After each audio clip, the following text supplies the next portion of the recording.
What's up, everybody? My name's Colin Felter. For those of you that don't know me, I am a trombonist and guitarist.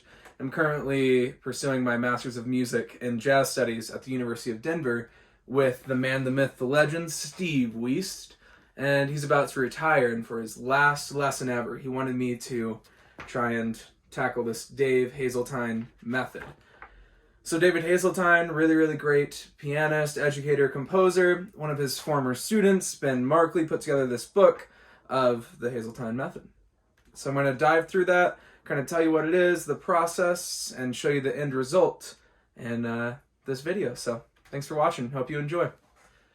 So what is the David Hazeltine method? It's basically just a process of moving from transcribing to actually absorbing a vocabulary, a certain style of a specific musician. And my last post on this page was a transcription that I did of Slide Hampton's solo on Fried Bananas in a live recording with Dexter Gordon and an all-star band. So I wanted to take those 6 choruses of solo and try and get to the nitty-gritty, what makes slide, and see if I can't try and develop some of my own solos using that vocabulary. So the Hazeltine method starts with identifying what he calls morphemes. Now morphemes are basically just the tiniest fragment that you can make out of a larger segment. So let's say there's an 8-bar line, and in that 8-bar line you can maybe recognize 4 licks, and within each of those licks there's these little 3 to 5 note cells, these short note groupings that are a morpheme in Hazeltine's words, or they are the bread and butter. They're the core concept of a certain idea. So to start, you have to identify all of these different morphemes and put them into one of 3 or 4 criteria.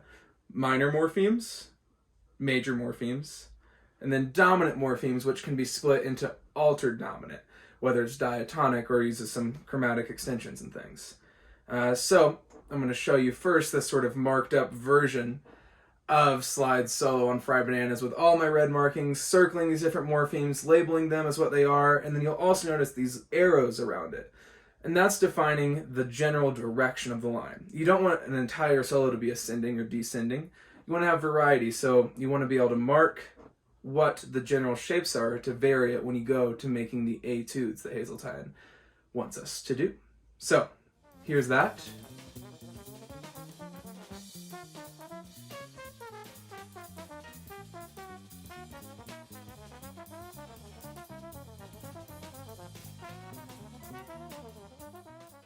So now that we've identified all these different morphemes that happen throughout a ton of soloing, David Hazeltine wants us to then organize them based on their scale degree of starting pitch. So that means we're going to have to transpose some of these to different keys. Let's say I'm doing my dominant morphemes. Well, those might be happening on an F7 or a C7 or whatever dominant chord you choose, or slide chose. And when you're making this organization, as you can see on my chicken scratch paper here, I put them all for the dominant morphemes in C7. So all these different morphemes that happen throughout Slide solo, no matter the chord, I then transpose them to C7 as if he was playing them on that chord change. And then I organize them based on their scale degree. I'll go ahead and throw a little close-up screenshot of this so you can see a little bit more closely what I'm talking about here.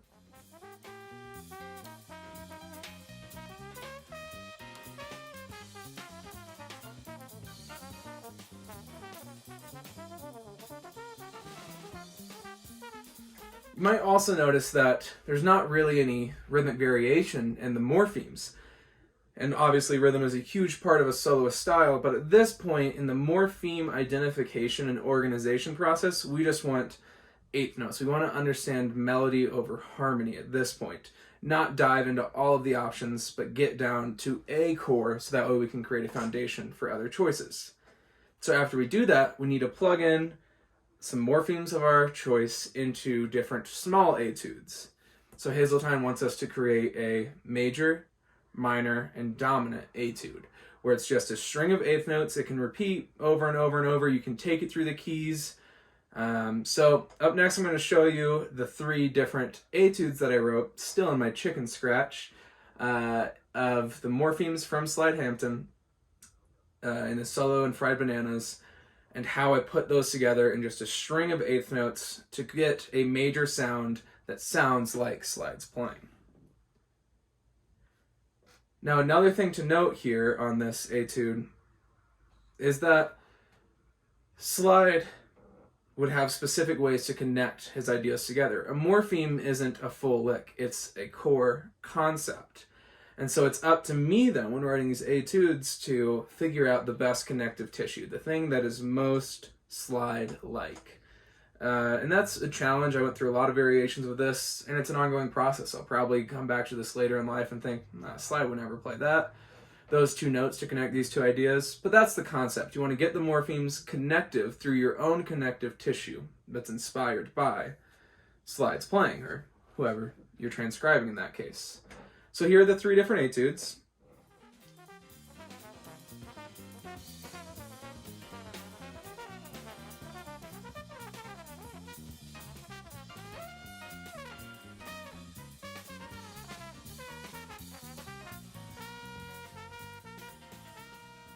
So now for the final step, the hardest. The goal is to create a final chorus length etude that takes all of your major, minor, dominant morphemes and you create an actual solo. 1 chorus of great stuff that Slide just might play himself, and I chose to put it over the It Could Happen to You changes, because Fried Bananas is a contrafact of It Could Happen to You. So I did a chorus of those changes with Slide's morphemes that I've identified as core concepts that he uses. The ones that I starred are really important in there. And I went through a lot of variations of the solo. Steve in one lesson was like, oh, this just doesn't even sound like the changes, because I was so worried about getting these hot moments in Slide solo. I thought, well, every soloist, every jazz musician plays an outline of the chord. That's not important, but it is. So in my first version, it was all these crazy out there licks that were really exciting, but in context of an etude or in context of a full solo, they just didn't cut it. It didn't outline the changes. So I tried to figure out a way to identify how does Slide actually play the chords, and then when he chooses to deviate from them, when he chooses to play out, when he chooses an exciting moment, what are his choices? So in my final version, no more chicken scratch. We actually wrote it out in some notation software for you. And I tried to create these moments of pure Slide vocab that is just bread and butter changes, and then these exciting happenings in between that jump out and contrast, and they are what Slide might have chosen to play. So here's a recording of me trying my best to play my own etude titled Slidelike. Thanks. 1, 2, 1, 2, 3.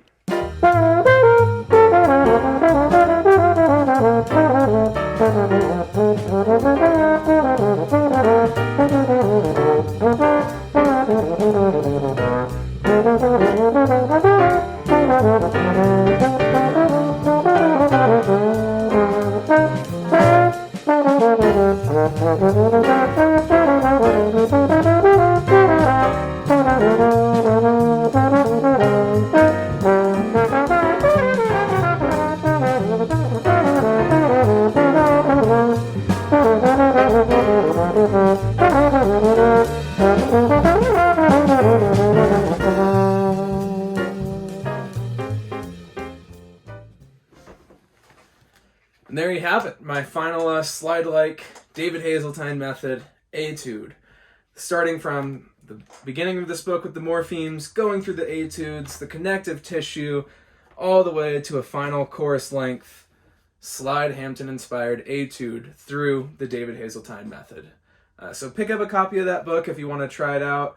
And right now I'm trying to take this solo through all the different keys and really shed the sound of Slide, but through this approach. It's a great way to absorb some vocabulary and gain something more than just a transcription, but really take it through a creative process and a technical process, inspire some practice sessions.